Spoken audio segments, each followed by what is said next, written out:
The detective's badge read Martinez, and his partners said Thompson, but all I could focus on was the folder of photographs spread across my kitchen table. My hands shook as I picked up each image. A 2-story colonial in Westchester, granite countertops, hardwood floors, a pool I'd never swim in, all purchased with my credit, my name, my stolen identity. Ms. Reeves, Detective Martinez said gently, when did you last speak with your sister? Thanksgiving, I managed, staring at a photo of the master bedroom where, apparently, my sister Chloe had been sleeping for the past 8 months. She needed to borrow my laptop to job hunt.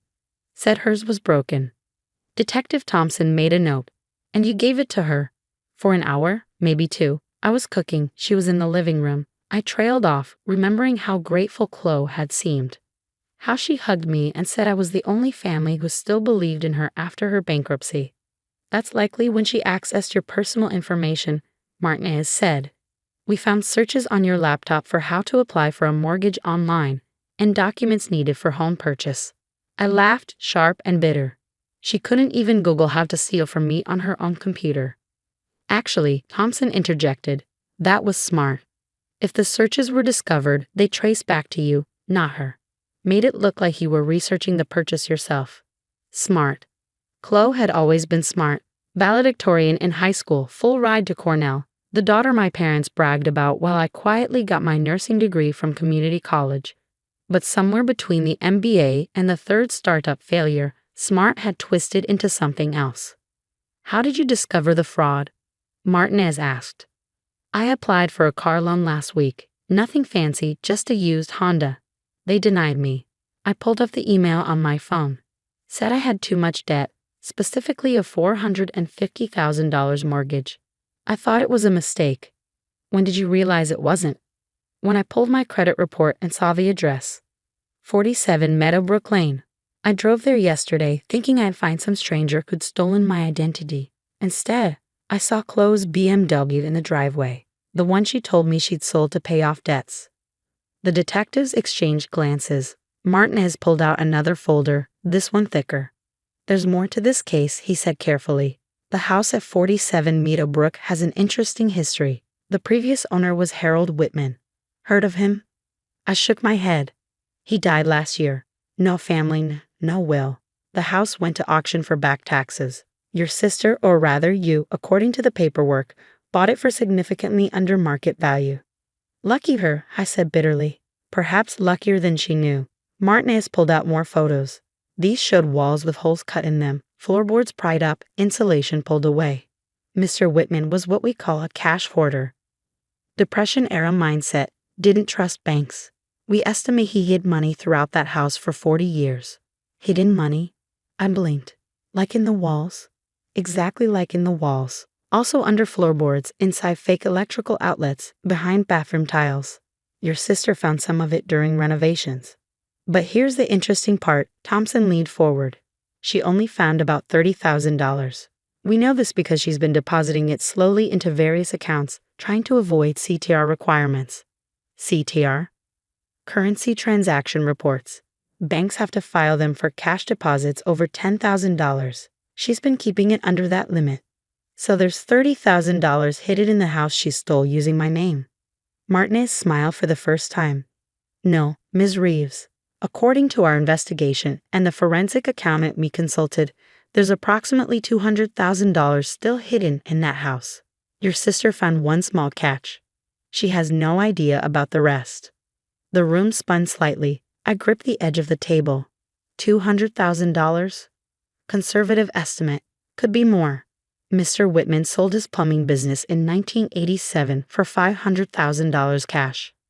His bank records show he only deposited about $50,000 of it. The rest went somewhere. And since the house is in my name, legally you own that house and everything in it, Thompson confirmed. Your sister committed identity theft and fraud. The paperwork is technically valid. You're the legal owner. I stood abruptly, needing to move, to process. My tiny apartment, the one where I'd lived for 6 years saving for a house I couldn't afford because my credit was mysteriously ruined, suddenly felt like a cage. What happens now? I asked. That depends on you, Martinez said. We have enough evidence to arrest Chloe for identity theft, fraud, forgery. She's looking at serious jail time. But we wanted to talk to you first, see if you want to pursue charges. If I don't, then she gets away with it, continues living in your house, eventually finds the rest of the money, probably destroys your credit further. And if I do, we arrest her today. The house remains yours legally. You can take possession immediately. I thought about Chloe, my older sister who taught me to ride a bike, who'd smacked me into R-rated movies, who'd slowly transformed from my hero into someone I barely recognized. The family favorite who'd somehow become the family failure, one excuse at a time. She has kids, I said quietly, 2 daughters, 7 and 9. The detectives exchanged another look. They're not there, Thompson said gently. They live with their father in Connecticut, have for the past 2 years. Another lie. She told everyone she had split custody, that the girls stayed with her every other week. I'd sent birthday presents to that stolen house, imagining my nieces opening them in their bedrooms. I need to see it, I said suddenly. The house. Before I decide anything. Martinez nodded. We can arrange that. We'll need to go with you, and Chloe can't know we're coming. Is she there now? Thompson checked his phone. According to her social media, she's at a spa day in the city, posted about self-care for successful women an hour ago. Successful women, living in a house bought with her sister's stolen identity. An hour later, we stood in front of 47 Meadowbrook Lane. It was beautiful, white colonial with black shutters, perfectly manicured lawn, the kind of house I dreamed about while working double shifts and saving every penny.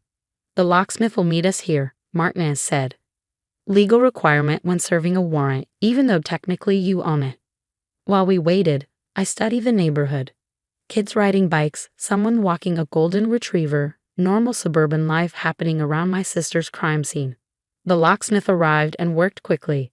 The door swung open to reveal a Pinterest-perfect interior. Chloe had always had good taste, funded by other people's money, apparently. Don't touch anything yet, Thompson advised. We need to document everything for evidence. We walked through slowly.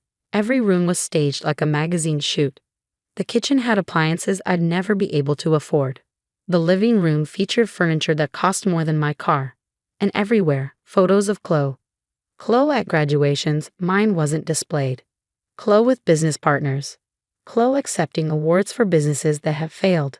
No photos of me, no photos of her daughters. Ms. Reeves, Martinez called from upstairs. You should see this. I climbed the stairs, hardwood, not a creak, and found him in what was clearly Chloe's office.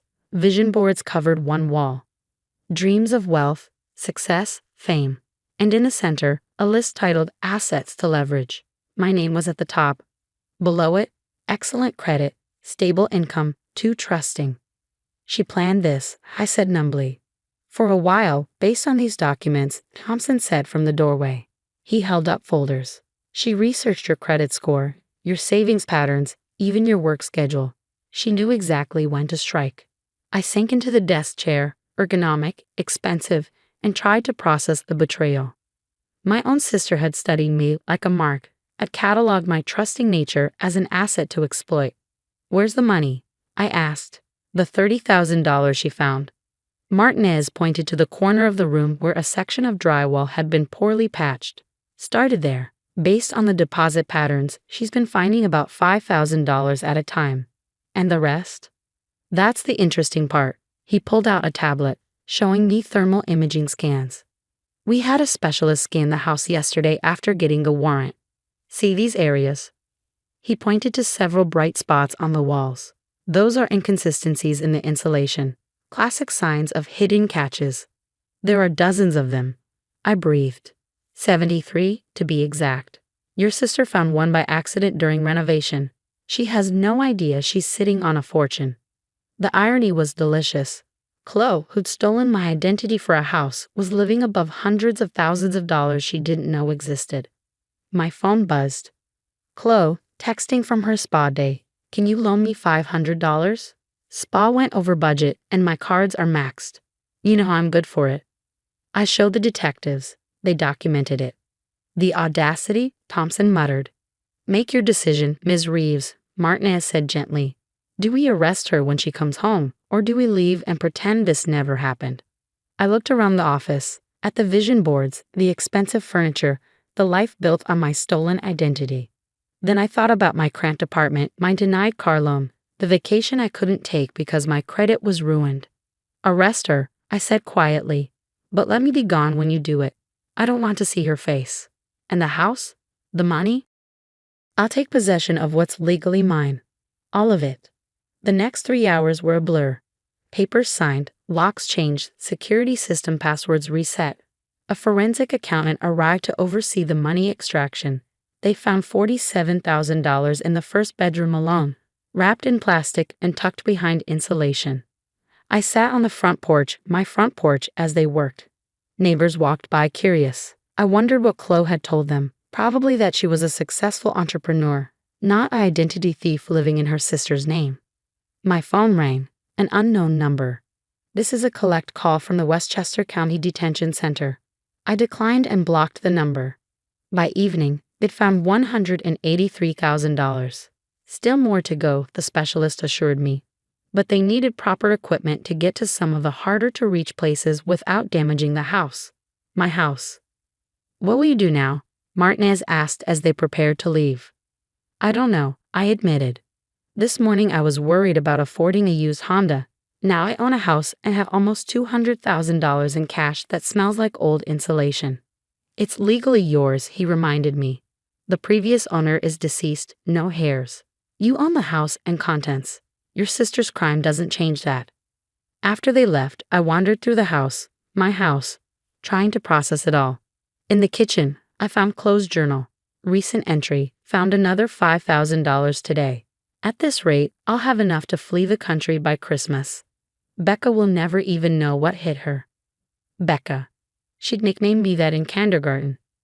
Now she was planning to destroy my credit and run, leaving me to clean up the mess. I called my parents from Chloe's kitchen, my kitchen. Mom answered on the second ring. Becca.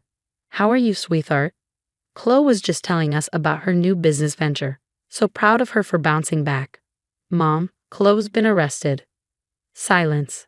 Then, what? That's impossible. We just talked to her this morning. She was at a spa. She was at a spa she couldn't afford, in a house she bought with my identity, spending money she found hidden in the walls. I don't understand. So I explained. Everything. The identity theft, the house, the hidden money, the journal planning to flee. With each word, I heard my mother's breathing grow heavier. But she said she turned her life around. She said the house was from a successful investment. The investment was my credit score, Mom. You must be mistaken. Chloe would never. I'm sitting in her kitchen right now. My kitchen, technically, since she bought it with my identity. The police just finished extracting $183,000 from inside the walls. Hidden money. This sounds like some sort of movie plot. Becca, are you feeling all right? Even now, even with evidence, they couldn't believe their golden child was a criminal. I wasn't surprised, disappointed, but not surprised. I have to go, Mom. I need to figure out what to do with my new house. Becca, wait. If this is true, you won't really let them prosecute her, will you? She's your sister. She stole my identity, ruined my credit, and was planning to flee the country. Yes, I'm prosecuting. But what about her daughters, who live with their father because she lost custody 2 years ago? Those daughters. More silence. The golden child's facade was cracking, one lie at a time. I hung up and continued my tour. The master bedroom, my bedroom now, had a walk-in closet bigger than my apartment bedroom. The bathroom had a soaking tub I'd dreamed about after long nursing shifts. In the basement, I found renovation supplies and a sledgehammer. Chloe must have been looking for more money herself. Amateur work, based on the mess. The professionals would find much more. My phone buzzed. A text from my landlord. Rent is due on the 1st. No extensions this time. I looked around my house, my fully paid-for house, and laughed. Then cried. Then laughed again. The next morning, Detective Martinez called with an update.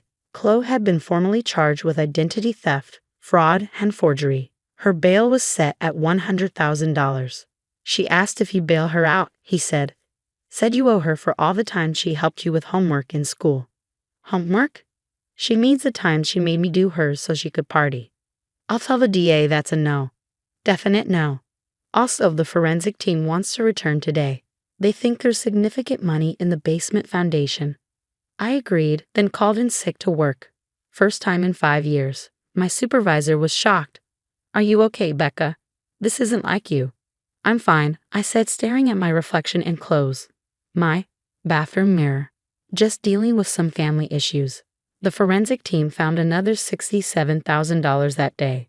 The basement foundation had a hidden compartment that Chloe's amateur demolition had missed by inches. They also found bonds, likely worth another small fortune once evaluated. Mr. Whitman was very thorough, the lead investigator said. We've seen hoarders before, but this level of organization is rare. He kept records too, coded, but we're working on them. By the end of the week, the total found exceeded $300,000. My sister had lived above a fortune while planning to steal pennies from my future. The legal process moved quickly. Chloe tried to claim I'd given her permission, but the journal entries and her Google searches from my laptop destroyed that defense. The prosecutor said she'd likely get 3 to 5 years. I didn't attend the sentencing. I was too busy moving into my house, setting up the life Chloe had tried to steal. The irony wasn't lost on me. She committed fraud to get this house, never knowing she was sitting on enough legal money to buy it outright. My parents eventually came around, though they still send letters to Chloe in prison.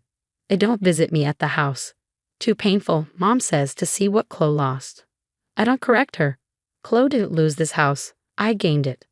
6 months later, I got a letter from Chloe. Not an apology, she's not capable of that. Instead, complaints about prison food and requests for money in her commissary account. At the bottom, almost an afterthought.